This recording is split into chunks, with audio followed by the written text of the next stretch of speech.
তিন পার্বত্য জেলাসহ সারা দেশে যখন আইন শৃঙ্খলা ব্যবস্থায় বিরাজ করছে অস্থিরতা, তখন কক্সবাজারের চকরিয়া উপজেলার ডুলহাজরে এলাকায় যৌথ বাহিনীর অভিযানের সময় ডাকাতদের হামলায় সেনাবাহিনীর কর্মকর্তা লেফটেন্যান্ট তানজিম সারোয়ার নির্জন নিহত হয়েছেন।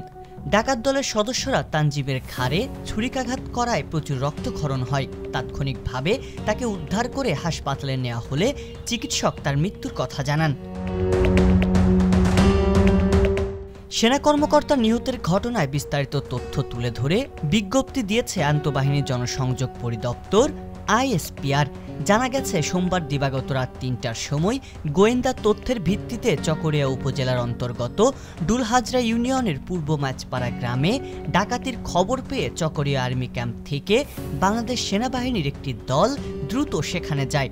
ভোর ৪টার দিকে মাছপাড়া গ্রামে অভিযান পরিচালনা করার সময় ৭ থেকে ৮ সদস্যের একটি ডাকাত দল সেনা টহল দলের উপস্থিতি টের পেয়ে অন্যত্র পালিয়ে যাওয়ার সময় লেফটেন্যান্ট তানজিম সারোয়ার ডাকাত দলের কয়েকজনকে তাড়া করেন।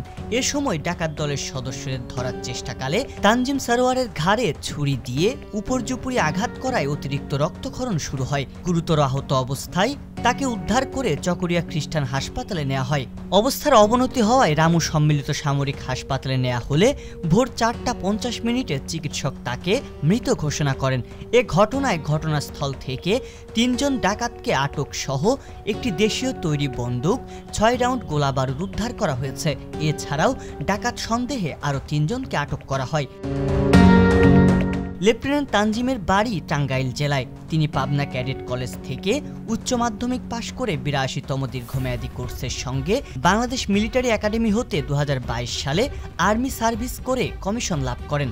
এদিকে সেনা কর্মকর্তা তানজিমের নিহতের ঘটনায় গভীর উদ্বেগ প্রকাশ করে নিন্দা ও প্রতিবাদ জানিয়েছেন জামায়াতে ইসলামীর সেক্রেটারি জেনারেল মিয়া গোলাম পরোয়ার। তিনি বলেন, শান্তি শৃঙ্খলার কাজে নিয়োজিত অবস্থায় এই মৃত্যুর ঘটনা অত্যন্ত বেদনাদায়ক ও দুঃখজনক। এই অনাকাঙ্ক্ষিত ঘটনায় দেশে উদ্বেগ তৈরি হয়েছে। ৩ পার্বত্য জেলা সহ সারা দেশে শান্তি শৃঙ্খলা ও সম্প্রীতি ফিরিয়ে আনা অত্যন্ত জরুরি হয়ে পড়েছে। নাশকতা সৃষ্টিকারীদের কঠোর হস্তে দমন করতে হবে বলেও জানান তিনি।